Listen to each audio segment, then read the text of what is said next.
김진 앵커님, 그런 얄팍하기 짝이 없는 지식으로 감히 진화심리학을 가르치시겠다고요? 진화심리학 전문가 이덕화에게 혼날 준비는 하고 그러시는 겁니까?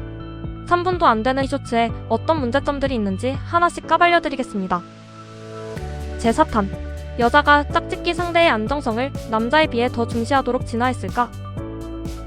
김진 앵커에 따르면 여자가 남자의 안정성을 중시하도록 진화한 이유는 이세를 안정적으로 키울 수 있기 때문이야. 여자가 남자의 경제적 안정성을 선호한다는 진화심리학 논문이 있어. 이 논문의 원조는 저명한 진화심리학자 데이비드 버스인 것 같아. 데이비드 버스의 논문에는 좋은 재정적 전망이라는 문구가 있지. 설거지론자와 레드필 지식러가 출동하면 이 논점과 관련하여 어떤 일이 벌어질 것 같니?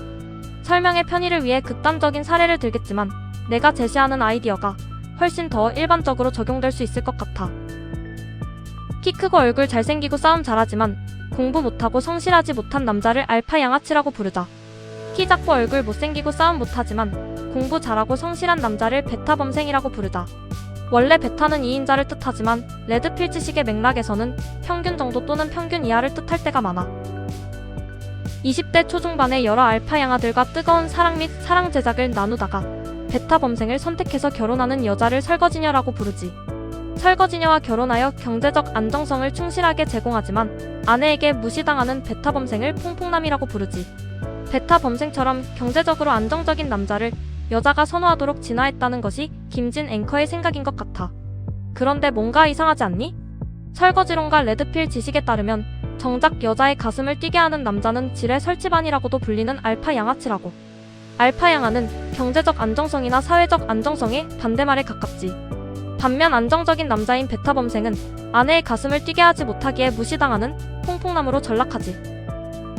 설거지론가 레드필 지식은 인터넷에 떠도는 여성 혐오 쓰레기 담론이라서 아무짝에도 쓸모없는 걸까?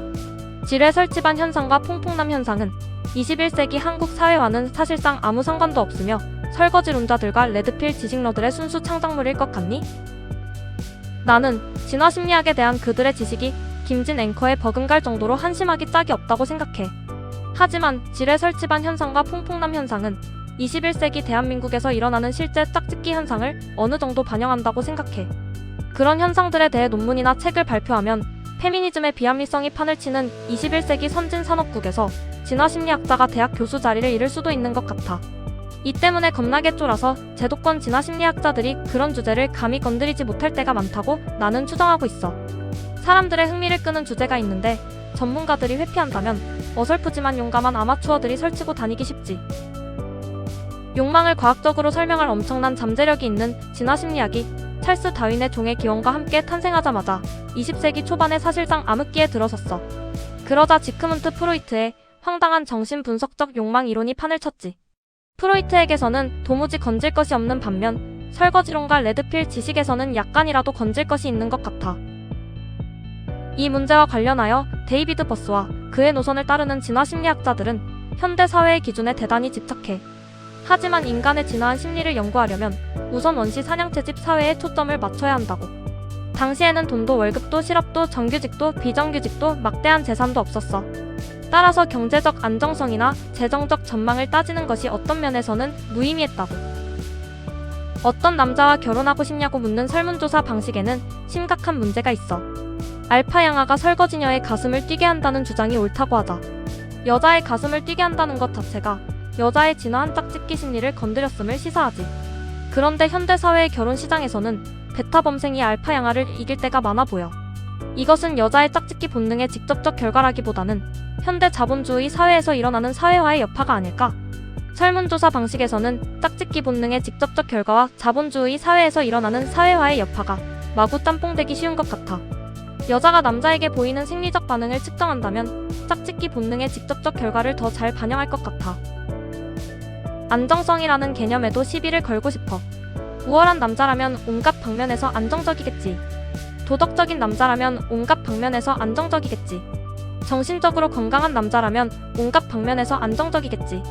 그렇다면 안정성이라는 개념에는 우월성의 차원, 도덕성의 차원, 정신건강의 차원이 마구 짬뽕될 수 있다고. 이제는 진화적 불일치가 출동할 거야. 설거지론의 주장들 중 일부가 진짜 통찰이라고 가정해보자. 연애 시장에서 왜 여자들은 알파 양아를 선호할까? 나는 알파 양아가 원시 사냥채집 사회에서는 알파 메일이었을 가능성이 컸다고 생각해. 현대 사회에서 그들이 불성실한 양아치가 되는 이유를 진화적 불일치에서 찾을 수 있다고 생각해. 사냥, 전쟁, 짝짓기, 가족 돌보기를 열심히 하도록 남자가 진화했을 것이 뻔해. 그렇다면 사냥에서 재미를 느끼도록 진화했겠지. 실제로 현대의 남자들은 돈을 내면서까지 사냥과 낚시를 즐긴다고. 미적분을 풀고 컨베이어 벨트에서 단순 노동을 하는 것을 즐기도록 남자가 진화했을 리 없어. 그 때문에 많은 남자들이 학교 생활과 직장 생활에서 매우 불성실해지는 것 같아. 알파 양아의 경제적, 사회적 불안정성이 진화적 불일치의 산물이라는 얘기야. 이제는 내가 왜 김진 앵커의 주장에 불만을 품는지 알겠지? 더 나아가 데이비드 버스와 그를 추종하는 진화 심리학자들에게 왜 불만을 품는지 알겠지? 경제적 안정성이나 재정적 풍요로움과 같은 현대적 기준을 과거 사냥채집 사회에 투영한다면 진화 심리학 연구를 제대로 하기 힘들 것 같아. 데이비드 버스는 자원 획득 단서들이라는 측면을 제시하기도 했어. 이건 원시 사회에도 통하니까 재정적 풍요로움보다는 진화 심리학과 궁합이 훨씬 잘 맞는 것처럼 보여. 하지만 큰 키, 우람한 근육, 높은 지능과 같은 차원이 있다면 자원 획득이라는 차원을 따지는 것이 무슨 쓸모가 있지? 현대 사회의 기준을 원시 사회로 좀 더 그럴듯하게 투영하기 위한 장치에 불과한 것은 아닐까? 리다 코스미디스와 존 투비가 진화 심리학이라는 용어를 만들어서 유행시킨 이유가 있어.